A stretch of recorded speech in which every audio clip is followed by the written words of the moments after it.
Chapters 1 and 2 did a great job introducing us to the main characters as well as the setting, both when and where this story is taking place. Now, Chapter 3 begins with a hint, a preview at what the theme of the novel will be, and that will be intergenerational difficulties, father and sons, new and old, and learning from one another and conflict with one another. We've already seen hints of it. In the first chapter, the servant was described as having one earring and dyed hair, and he walked in a weird or a new way, and all of those physical manifestation, all of those physical description were a manifestation that he is a new kind of servant. In the second chapter, we were told that as well. Pyotr, this servant, does not run up and kiss Arkady or Bazarov, but rather from a distance he bows to them. And that is also pointed out to us. Turgenev is not relying on us to understand 1800s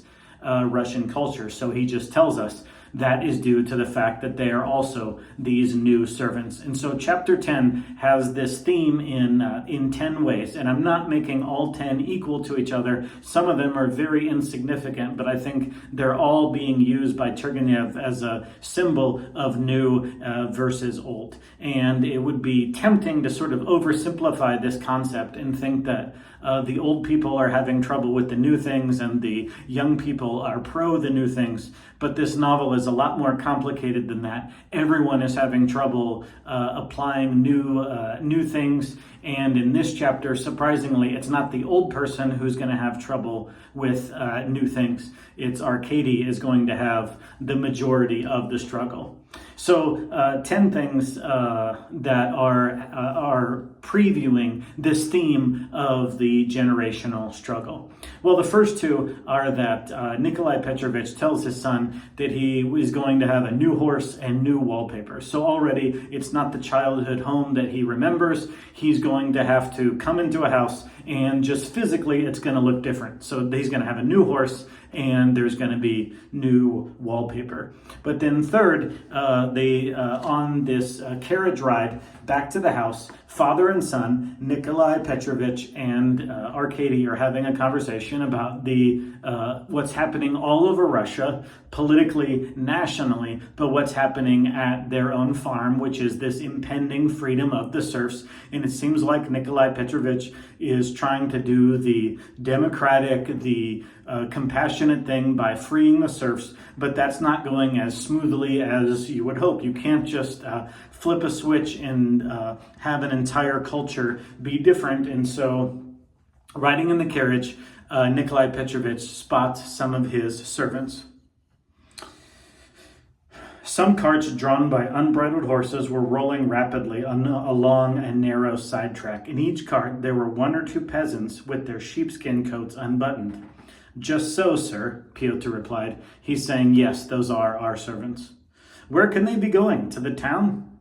"To the town, most likely." "To the tavern," he added contemptuously, and half turned toward the coachman as if calling him to witness. But the coachman remained completely aloof. He was a peasant of the old type who disapproved of the modern outlook.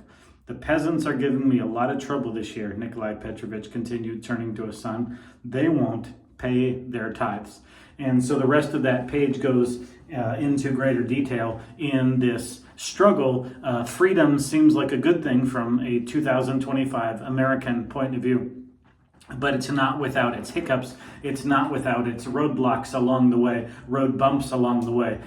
It's difficult to give people freedom and all of a sudden have them working as productive members of society who feel as if they're fully vested and equal. So we've got the new wallpaper, the new horse, and this freedom all over Russia, and the difficulties working with servants and serfs who are about to experience a full-fledged freedom.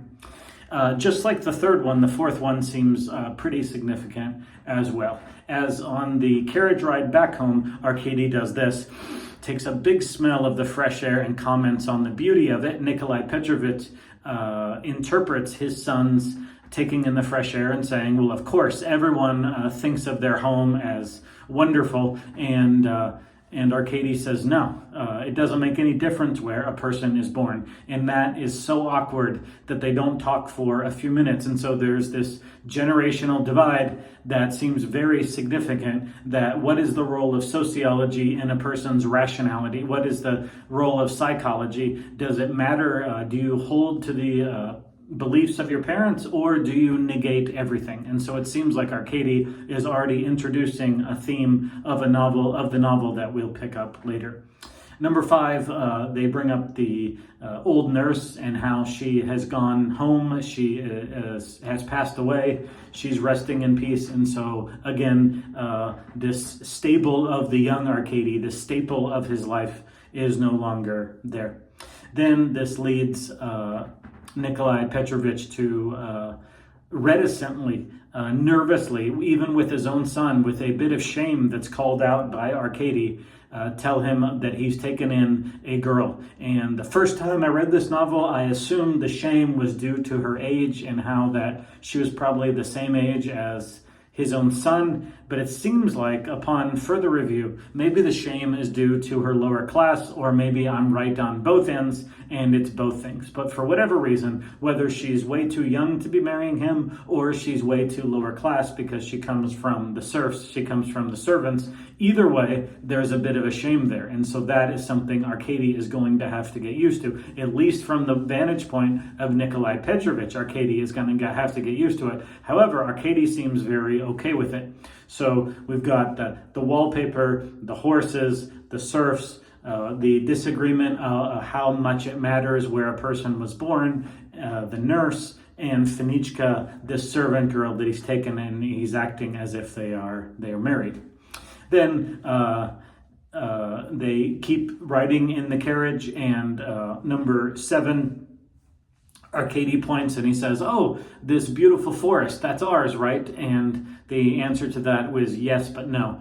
Yes, it's ours, but I've sold for all the timber. I need the money from all that timber. And anyway, in just a couple of years' time, this land is going to go to the serfs. So Arcady, no doubt, grew up walking through, looking at that forest, and now that forest is going to cease to exist in 2 senses.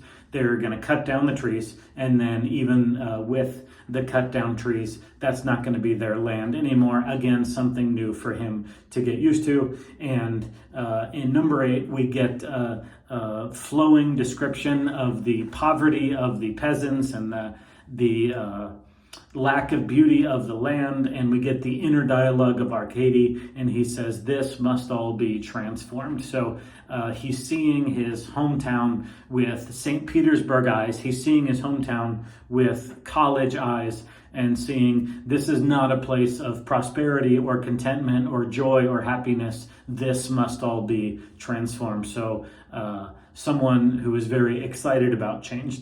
Number 9, right when they're about to get home, Nikolai Petrovich quotes Pushkin, who is the most famous romantic poet, and right in the middle of his quote, Bazarov interrupts his romanticism. And so I think that is a very obvious symbolism on Turgenev's part. While Nikolai Petrovich is living in the past, thinking about an old author with romantic themes, Bazarov jumps into the present and cuts it off, and his cold rationalism destroys the beauty of whatever was going to come out of his house next. And number 10, they pull up to the new house, and what is the name of the new house? New Wick. And so everything in this chapter thematically is pointing to new things and old things, and the struggle to accept some new things, and the opposite of the struggle, adopting new things too easily. So chapters 1 and 2 told us a lot about characters and setting, the where and the when. In chapter 3 really introduced us in a heavy-handed way to the themes, and that is generational conflict, things that are new, things that are old, and how each generation deals with new and old challenges.